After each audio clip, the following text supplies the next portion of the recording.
దేవుని నామానికి మహిమ కలుగును గాక. మీ అందరికీ ఉదయకాలపు శుభములండి. మరి దేవుడు ప్రతిరోజు తన వాగ్దానం చేత మనల్ని బలపరిచిన విధానంను బట్టి దేవునికి మహిమ కలుగును గాక. మరి ఈ దినాన మనకు దేవుడు అనుగ్రహిస్తున్నటువంటి వాక్య భాగం హెబ్రీలకు రాసిన పత్రిక 13వ అధ్యాయము 6వ వాక్యం 5వ వచనము 2వ లైను. నిన్ను ఏమాత్రము విడువను, నిన్ను ఎన్నడూను ఎడబాయను అని ఆయనే చెప్పెను కదా. మరి నిన్ను ఏమాత్రము విడువను, నిన్ను ఎన్నడూ ఎడబాయను. మరి జీవితంలో ఇంత గొప్ప భరోసా ఇచ్చేటువంటి వ్యక్తి ఎవరు ఉండరు అని నేను అంటున్నాను. ఎందుకంటే మన జీవితంలో ఎంతోమంది తారసపడతారు, ప్రాణానికి ప్రాణంగా ప్రేమించినట్టుగా నటిస్తారు, మన జీవితం నుండి దూరం అయిపోతారు. వాళ్ళ తల్లిదండ్రులు కావచ్చు, లేకపోతే తోబుట్టువులు కావచ్చు, స్నేహితులు కావచ్చు, చివరిగా ప్రేమికులు కూడా కావచ్చు. ఎవరెవరో మన జీవితాన్ని తారసపడుతుంటారు, రకరకాలుగా పరిస్థితులను బట్టి మెదులుకుంటారు, తర్వాత మనల్ని దాటేసి వెళ్ళిపోతారు. కానీ ప్రభువు మాత్రం అంటున్నాడు, నిన్ను విడువను, ఎన్నడూ కూడా ఎడబాయను. అంటే నేను విడిచిపెట్టి నేను ఒక్క క్షణం కూడా ఉండలేను. ఇలాంటి మాటలు చెప్పినప్పుడు జనరల్గా అవి ఒక సినిమా మాటలు, లేకపోతే ఏదైనా ప్రేమికులు లోకులు మాట్లాడుకునే మాటలు. నిన్నెన్నడూ విడిచిపెట్టను, నీ జీవితాంతం నీతో తోడై ఉంటా, ఇలాంటివి వాళ్ళు యూజ్ చేసుకుంటారు. కానీ నిజానికి నిన్ను నన్ను విడవనటువంటి ఒక నేస్తం ఉంది. ఆ నేస్తమే ప్రభువైన యేసుక్రీస్తు. ప్రియమైన దేవుని బిడ్డ, దేవుడు ఈరోజు నీతో మాట్లాడుతున్న మాట, నిన్నెప్పుడు కూడా నేను విడిచిపెట్టను, ఎప్పుడు కూడా ఎడబాయను. ఎందుకు ఆ మాట అంతగా మనతో నొక్కి చెప్తున్నాడంటే, పైన ఉన్నటువంటి వచనాలలో ఒకవేళ మనం చూసినట్టయితే అపోస్తుడైనటువంటి పౌలు హెబ్రీ పత్రిక రాశాడని కొంతమంది, లేదు మరొక రచయిత రాసి ఉంటాడని ఇంకొంతమంది. మొత్తానికి రచయిత రాస్తున్నటువంటి అంశం ఏంటంటే, సహోదర ప్రేమ నిలవరంగా ఉండనీయుడి, ఆతిథ్యము చేయ మరువకుడి, దానివలన కొందరు ఎరగకయే దేవదూతలకు ఆతిథ్యము చేసిరి. అయితే సహోదరుల మధ్యనంట ప్రేమను మరవద్దు అని చెప్తా ఉన్నాడు. ప్రేమ కలిగి ఉండమంటున్నాడు, ఆతిథ్యం చేయమంటున్నాడు. ఈ మాటలు చెప్పుకుంటూ కిందికి వచ్చిన తర్వాత ఆయన అంటున్నాడు, ధనాపేక్ష లేని వారై మీకు కలిగిన వాటితో తృప్తి పొంది ఉండుడి. ధనాపేక్ష సమస్తమైనటువంటి కీడులకు మూలమని దేవుని వాక్యం సెలవిస్తుంది. అది లేకుండా మనకి ఏదైతే కలిగి ఉందో దాన్ని బట్టి తృప్తి పొంది ఉండమంటున్నాడు.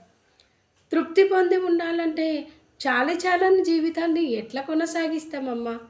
ఏ విధంగా మేము ముందుకు వెళ్ళగలుగుతాం? చాలన్నట్టుగా బ్రతకలేము కదా అని ఒకవేళ ఎవరైనా ప్రశ్నిస్తే వారితో అంటున్నటువంటి మాట ఇది ఏమనంటే, నిన్ను విడువను, ఏమాత్రం ఎడబాయను. ఆయనే మనకు తోడై ఉంటే మనకేం కొదువండి? రాళ్లలో నుండి నీటిని రప్పించగలిగినటువంటి దేవుడు, ఏలియాకు కాకుల చేత ఆహారం పంపినటువంటి దేవుడు, ఎలాంటి పరిస్థితిలోనైనా కూడా చెయ్యి విడవక మనల్ని వెంట తట్టి నడిపించేటువంటి ఒక గొప్ప స్నేహితుడు యేసుక్రీస్తు ప్రభు అండి. ఆయన తండ్రిగాను, ఆయన మన జీవితంలో మంచి స్నేహితుడుగాను, అలాగే మంచి ప్రేమికుడుగాను కూడా ఉన్నాడు. అనిల్ కుమార్ గారు ఒక అద్భుతమైన పాట రాశారు, నీకంటే నన్ను ప్రేమించే ప్రేమికుడు ఎవరయ్యా అని. అద్భుతం అనిపిస్తుంది. అంటే ఆ మాట పాడిన ప్రతిసారి అనిపిస్తుంది, నిజంగా ప్రభువా, ఈ లోకంలో ఉన్నటువంటి వాళ్ళ ప్రేమ కొద్ది కాలం మాత్రమే, అది తాత్కాలికమైంది.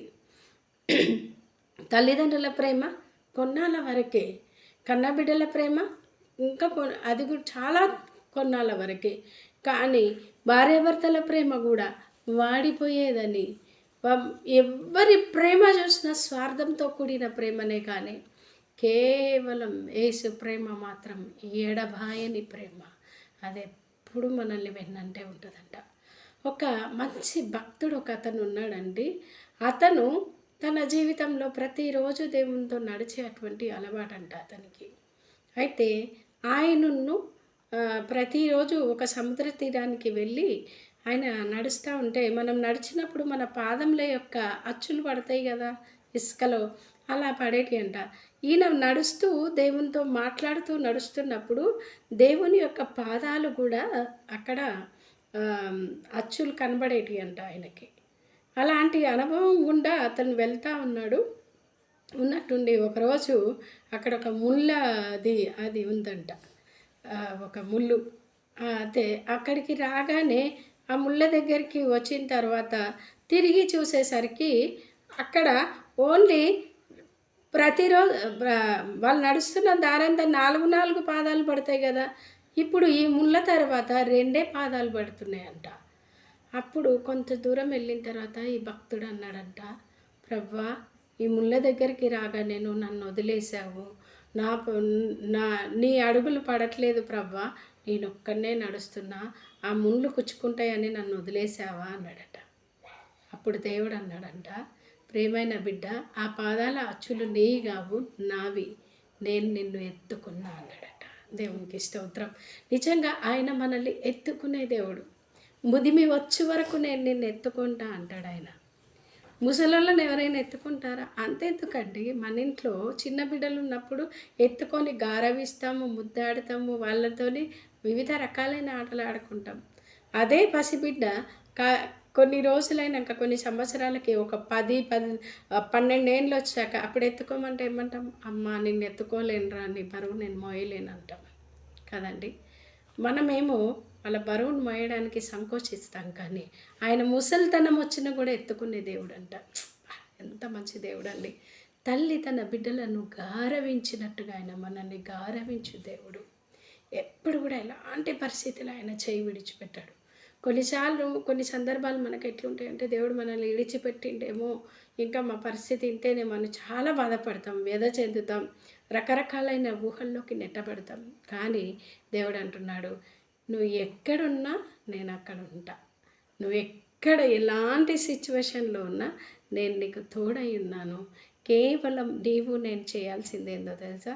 ప్రభువా, నేను అగాధంలో ఉన్నా, నా చెయ్యి పట్టుకోవా అంటే ఆయన పట్టుకుంటాడు. నువ్వు అడగాలి, అడిగితేనే ఆయన ఇస్తాడు.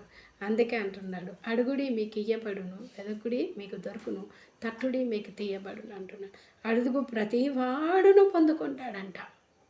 మరి ప్రియమైన దేవుని బిడ్డ, ఈ ఉదయకాలం నా దేవుడు నీతో చక్కగా మాట్లాడినటువంటి మాట, నిన్ను విడవను, నిన్ను ఎడబాయను. నువ్వే పరిస్థితులలో ఉన్నావో, ఎలాంటి దయనీయమైనటువంటి పరిస్థితుల్లో కొట్టుమిట్టుకులాడుతున్నావో, నీకు విడుదలే లేదు అన్నటువంటి భయంకరమైన పరిస్థితులలో ట్రాప్ చేయబడి ఉన్నావేమో, అయ్యో నేను ఈ పరిస్థితి నుండి బయటకు రావాలనుకుంటున్నా కానీ నా వల్ల కావట్లేదే అని చెప్పేసి నువ్వు బోర్న ఏడుస్తున్నావేమో నీ పరిస్థితులను బట్టి. ఉదయకాలం దేవుడు నీతోనే మాట్లాడుతున్నాడు. ఏంటో తెలుసా? నువ్వు ఒక్క మాట యేసయ్యా నన్ను తప్పించు, లేదంటే నా పరిస్థితి ఇది అని నువ్వు మొరపెట్టు, దేవుడు ఖచ్చితంగా నీకు సహాయం చేస్తాడండి. అట్టి కృప చేత దేవుడు మీ అందరినీ దీవించి ఆశీర్వదించునుగాక. చిన్న ప్రార్థన చేసుకుందాం. మహాపరిశుద్ధుడా, మహోన్నతుడా, జీవంగల దేవా, దయగల మా రక్షకుడా యేసయ్యానికి స్తోత్రం. ముదిమి వచ్చు వరకు మమ్మల్ని ఎత్తుకునే దేవుడవు, నిన్ను విడువను, నిన్ను ఎడబాయను అంటున్నావు. అవును, ధనాపేక్ష లేని వారై సంతృప్తి కలిగి ఉండమంటున్నావు. ఎందుకంటే నువ్వు మాతో ఉంటావు. ఉన్న దాంట్లోనే మాకు బరకతను అనుగ్రహించే దేవుడవు, ఉన్న దాంట్లోనే మమ్మల్ని ఆశీర్వదించే దేవుడవు. నీవు మాకు తోడై ఉన్నవాడవు, ఉన్నవాడవు, అనువాడవు, నిరంతరము జీవించు దేవుడవు కనుక తండ్రి, ఆదియు అంతము ఎరిగినటువంటి దేవా, మా జీవితాల్లో నువ్వు చాలిన దేవుడవు కనుక మా వ్యూవర్స్ ఈ యొక్క ప్రార్థనలో ఏకీభవిస్తున్న వారు, అంతేకాకుండా మా సబ్స్క్రైబర్స్ ఎంతమంది అయితే ఈ వాక్యము చూస్తున్నారు వారందరికీ యేసు నామంలో ప్రభువా విడుదలను అనుగ్రహించండి. ప్రతి ఒక్క బిడ్డకు మీరు వెన్నంటి ఉన్నారని వారికి జ్ఞాపకం చేసి ప్రభువా వారితో మీరు ఉంటున్నందుకై నీకు స్తోత్రంలో నాయన, మీరున్నారన్న ధైర్యంను వారికి కలిగించమని ప్రార్థిస్తూ, ఇచ్చిన ఈ సమయంను బట్టి కృతజ్ఞతావందనములు చెల్లిస్తూ ఈ కొద్ది ప్రార్థన యేసు నామమున అడిగి వేడుకుంటున్నాను తండ్రి, ఆమేన్.